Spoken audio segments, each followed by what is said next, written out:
আসসালামু আলাইকুম। সবাই কেমন আছেন? আশা করি আল্লাহর রহমতে সবাই ভালো আছেন। আমিও আপনাদের দোয়া ভালো আছি। একটা পাঙ্গাস মাছ নিয়েছি। এখন টুকরো টুকরো করে কেটে নিয়ে মাছটাকে আমি ভালো করে ওয়াশ করে নেব। ওয়াশ করার পরে মাছটাকে লবণ দিয়ে ধোয়ার পরে এটাকে একটু হলুদ আর লবণ দিয়ে মাছটাকে আমি ভালো করে ভেজে নেব। আমি একটা কড়াই বসাই দিয়েছি। কড়াইটা তেলটা গরম হলে আমি মাছটাকে দিয়ে দেব। মাছটাকে দিয়ে আমি লাল লাল করে একদম ভেজে নেব মাছটা। লাল লাল করে ভাজলে মাছটা খেতে স্বাদ লাগবে। এখন মূলত কথা হলো, মানুষ মাত্রই ভুল।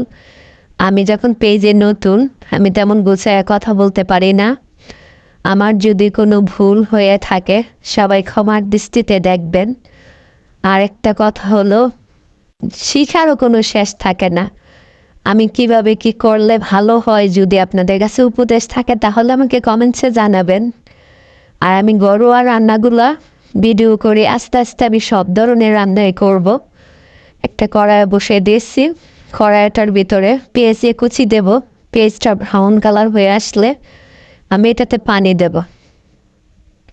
আর পানিটাতে হলুদের গুঁড়া, মরিচের গুঁড়া, লবণের গুঁড়া এবং জিরার গুঁড়া দিয়ে দেব।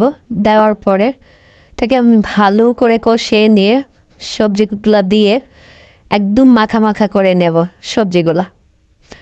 আর সবজিগুলো মাখা মাখা হইলে আমি ঝোল দিয়ে দেব। ঝোল দেওয়ার পরে এটা যখন বলক আসবে, পরে এটার ভিতরে মাছ, কাঁচামরিচ এটা দিয়ে দেব। আর সবাই আমার জন্য দোয়া করবেন, আমি আপনাদের জন্য দোয়া করি।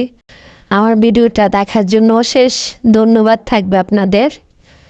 আর তরকারিটা যেমন একদম মাখা মাখা হবে, তখন তরকারিটা নামায় ফেলাবো। রান্নার একটা অন্যরকম শান্তি থাকে। আল্লাহ হাফেজ, ভালো থাকবেন সবাই।